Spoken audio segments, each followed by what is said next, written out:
wani subscribing kana ku danna alamar ƙararrawa. Events of the past few years have indicated that despite our great human and material resources.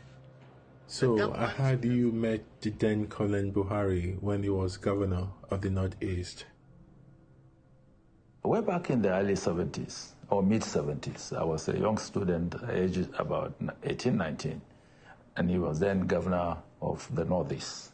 He was military governor of the Northeast, and I was a young student activist as the Secretary General of the Students' Union in the then Northeast College of Arts and Sciences.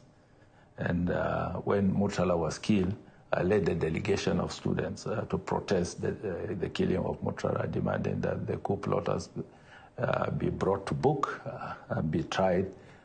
Well, he was quite a very serious-looking military officer, and my impression of him was that he was somebody that was destined for the future to become an effective leader in this country.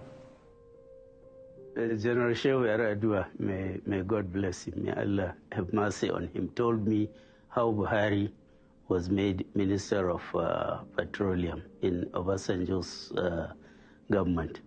They set the group who were naming ministers and governors and so on, and they said, who is the most honest and the most serious among the officers of the Nigerian army?